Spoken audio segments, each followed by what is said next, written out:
Interaction20. So February 2 to 7, IxDA has a global conference. And it alternates between Europe and North America. And so this year was in Milan. It's always in pretty much the first week of Feb, or that first little section of Feb. And it's almost always cold, sometimes colder than other places.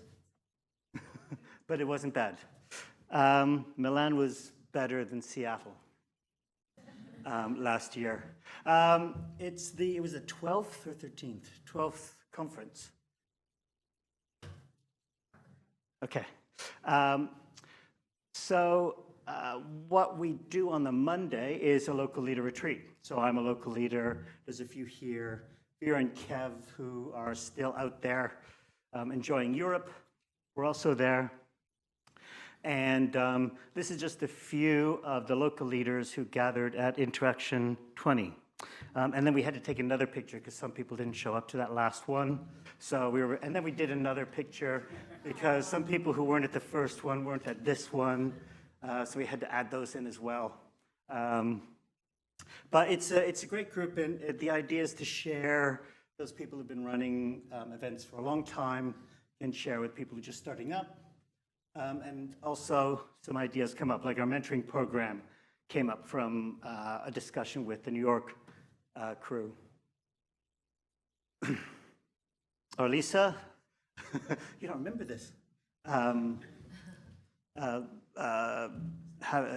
Discussing what we were running in a workshop there, and that's Vera highlighting our mentoring program to some of the others on the local leaders retreat day.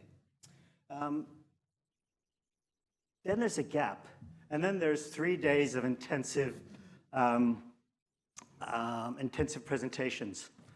So what they generally do is they have a really high-level keynote speaker, and then a few breakout threads, and then another high-level speaker. So I'm just going to look at a few here. I really wish I had the video, but I'll try and describe it, and the video should be up there next week because they're still editing. But George Halupi has been looking at making data, visually presenting data in unique ways. So everyone's seen those dashboards with a few bar charts and a couple of those wheels and some pie charts, and they're sometimes easy or sometimes wonderful, usually not. So some of these are examples of linear charts that are just text. So she doesn't even find it necessary to use computers. Sometimes they are hand-drawn. So one exercise was, I think it was for a year, her and a friend did some data capture of their own personal lives, just looking at a little slice of their life and then sharing it with each other and looking at how they could visualize that without having to write it in prose. This one was a really fascinating one, and I will share the video afterwards.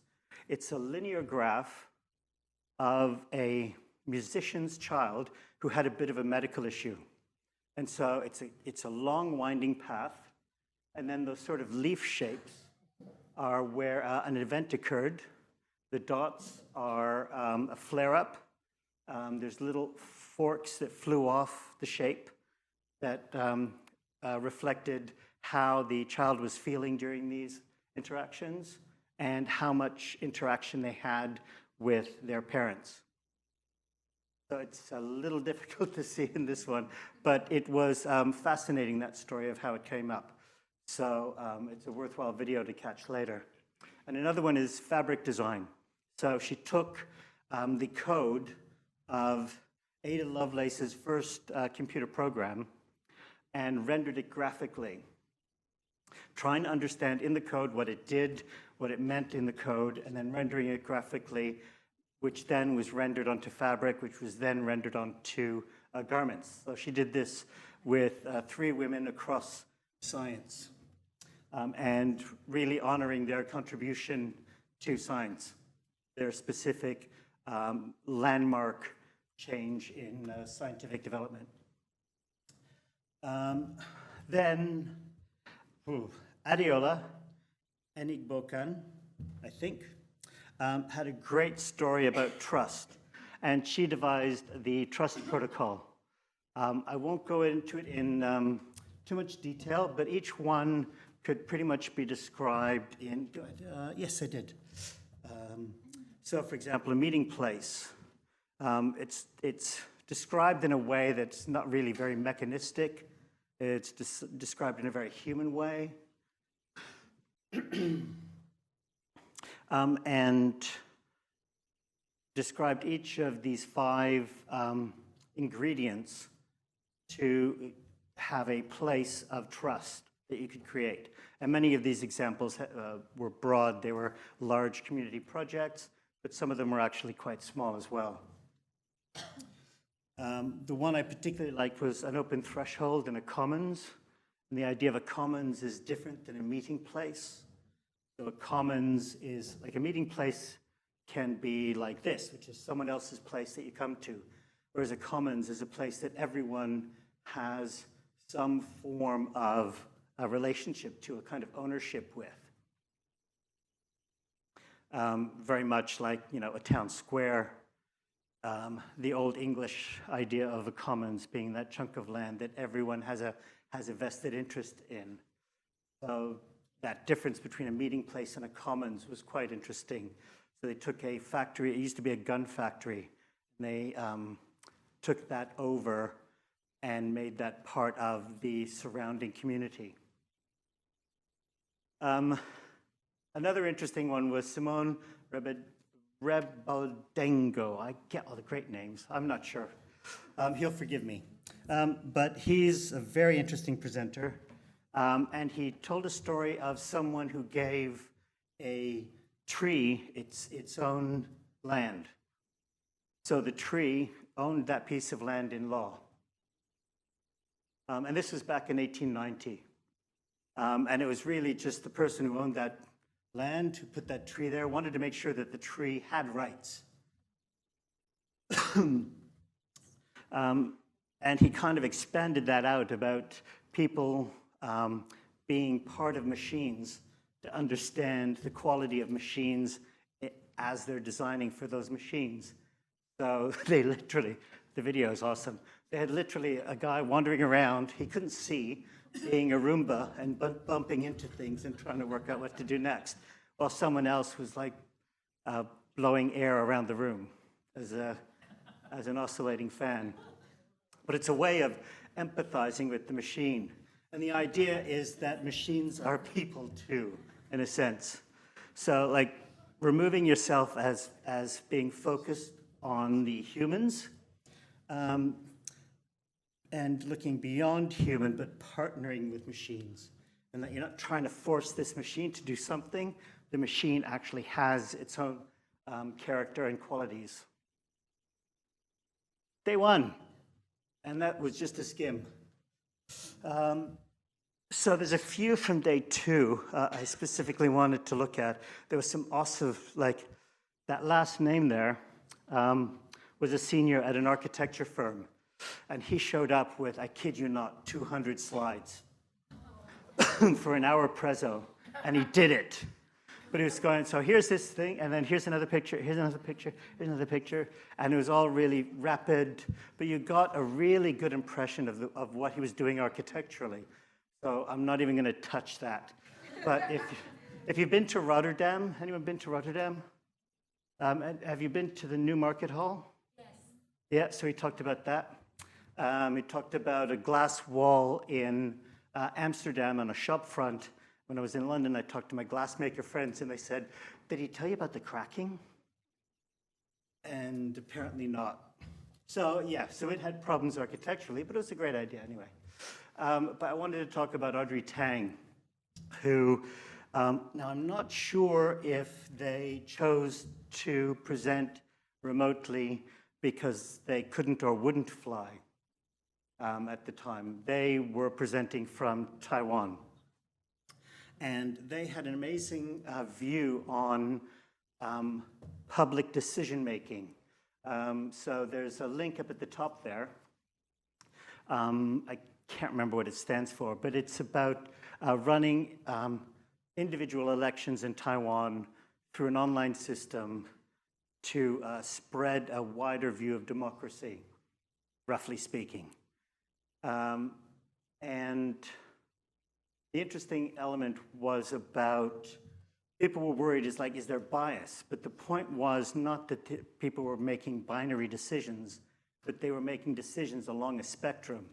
And the point was to find out where that spectrum settled. So again, it's another way of looking at data, but not looking at it in a binary way, but how can you present it in a way that isn't bar graphs, that aren't circles, that say a little bit more. Simultaneously, he ran a, I don't know what it was called, Slido.com. And so he was reacting to questions while he was talking at the same time, one of which was, could you slow down, please? We don't understand you. And he saw that right away, and then he reflected it back. So he also let us know what he was answering. So it was a great view of presenting remotely. There were a few more bare bones kind of things, get down into the nitty-gritty of how do you create manifestos, design guidelines. So there were a few. There was this one that was quite interesting. It was a French Gov one, which basically kind of looked at material design, but was looking at things less in how they feel, but more in how, what are the decisions that take you to that interaction pattern? And at a higher level, how do you approach that strategically? Which was similar to this other one from this this pair in India, who were dealing with a country with lots of different languages and probably a higher level, higher level of illiteracy than we're accustomed to here.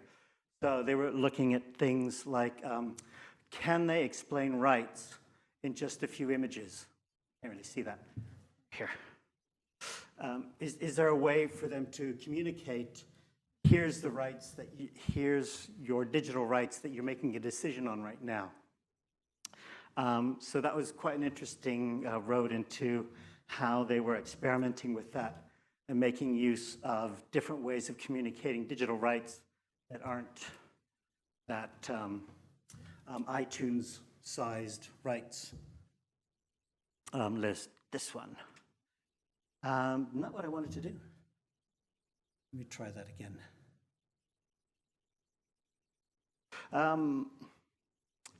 So day 3 had a few real hits for me, mainly because I was really interested in ethics. I was really interested in rituals. The other thing is I think we had all of the Australians presenting on the same day. So we had Tim Yeo, who was here for the October one about leadership and introverts. We had Ian doing leadership and Tim. So Tim took his talk to IxDA on leadership. And then we had Lisa Reichelt, and we also had Harriet Wakelam. She might have been yesterday. Anyway, so there were 3 Australians that went through there. So that's a reasonably high ratio considering the world population we were competing with. There was one fascinating thing from Awa Kaba where she was talking about the issues in Africa, how they could bring more digital activity, more digital understanding and tools to agriculture. And this one was a key one for me because it showed that 2/3 of what they were worried about was not about money. It wasn't about moving elements through the supply chain. It was really about getting good advice and being able to market. So like one really basic thing was packaging. So a lot of small producers, how can they deal with attractive and informative packaging rather than, wrapping it banana leaves? They could have a great name on it. They could have recipes. They could have other ways to share that marketing. They could share a brand across different small producers and have them grouped together. But there were two that were particularly interesting. One after the other, Google and Microsoft presented on how they approach building conversational UIs.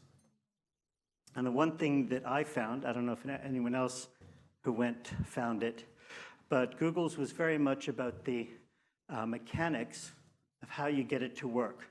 They were very concerned with what are the software processes, for want of a better word.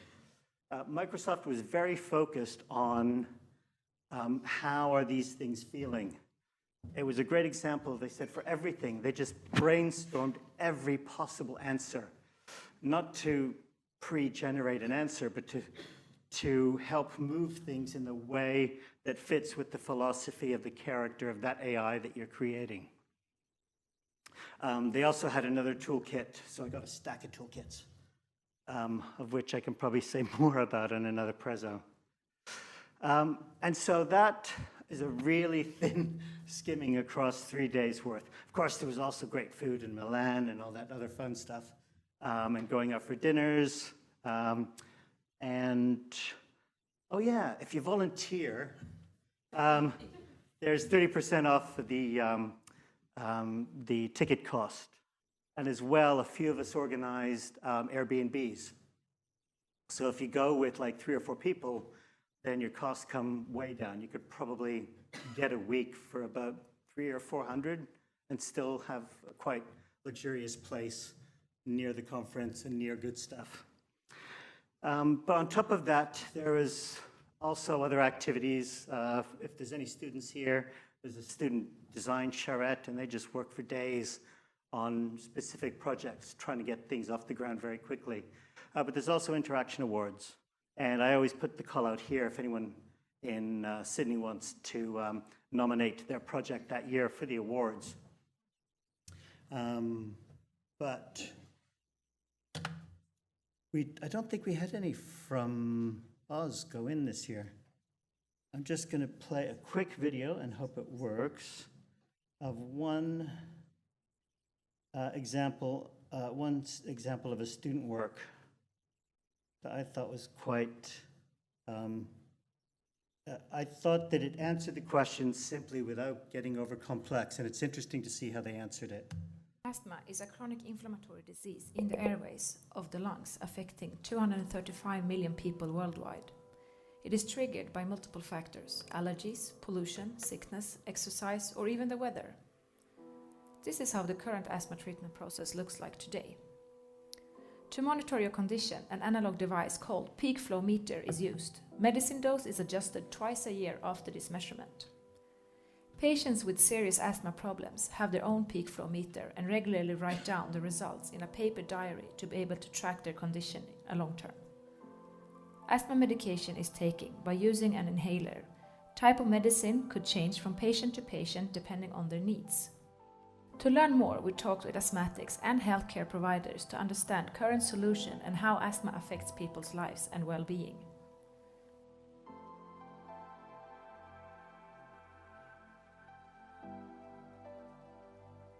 From our research, we identified 3 opportunities of how to rethink the asthma treatment process. We can increase the dose adjustment frequency, because today the user must visit the healthcare provider only 2 times a year to adjust their medication based on the user's peak flow test and journal notes. We can facilitate the medicine process. 70 to 90% are using their asthma inhaler in the wrong way, shaking the inhaler, timing spray with inhalation, and making sure the medicine stays in your lungs is often done incorrectly.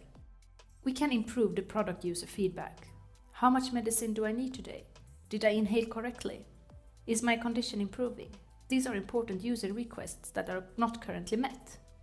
How much we improve asthmatics' daily routine by facilitating the treatment process.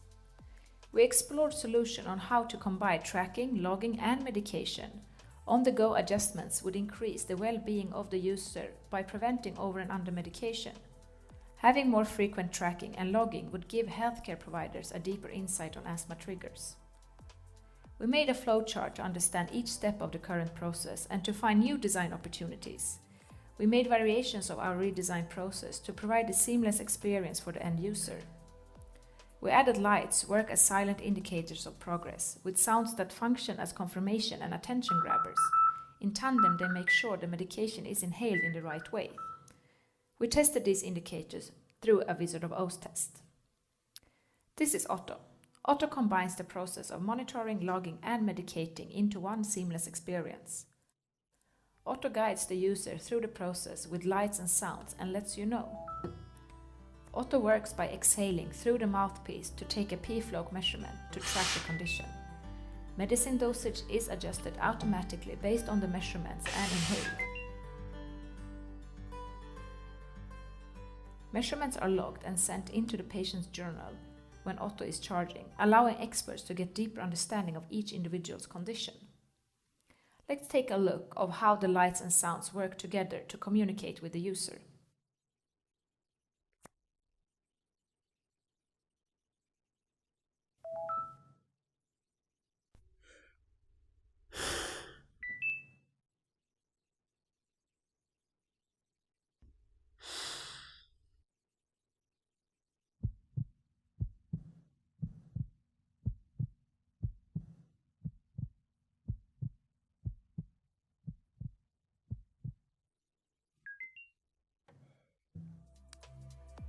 No app, no screen, no buttons, just breathe.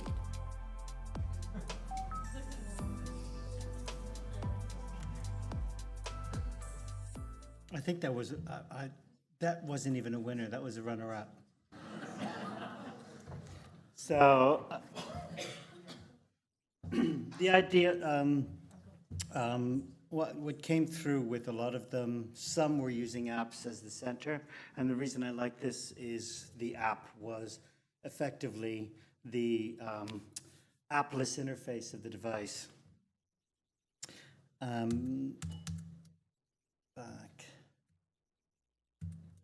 Back here and then back up because I couldn't embed it. So next year, Montreal, in February. If you like skiing, it's pretty much guaranteed. Except for the mountain that they cut down to make concrete with, but the other one over there is quite good. So it'll be a little bit. Well, it's only a few days earlier, 31st January to 5th Feb. It's about $1,200 full on for a week's worth of awesomeness, so 3 days of the conference and then a bit more if you dip into the workshops. The workshops themselves are obviously stellar international quality workshops for quite a reasonable cost. So I didn't put all the links in there, but if you go to Interaction20, you'll be able to dig into some of those speakers, see some of the themes that I raised in this discussion. Interaction21 is also up, so if you want to get an idea in there, it will cost you less. You will spend less money, and you will get to talk in front of people. On Vimeo, there's, like we have a YouTube channel, IxDA Global has a Vimeo channel. All of the presentations from many of the past conferences are there. And I've been told next week they'll be starting to put the presentations up, at least the keynotes, and then they'll be putting the smaller breakout sessions up. And if you want to look at some of the other interaction awards, they're really great just for feeding some ideas with whatever projects you want to put forward this year.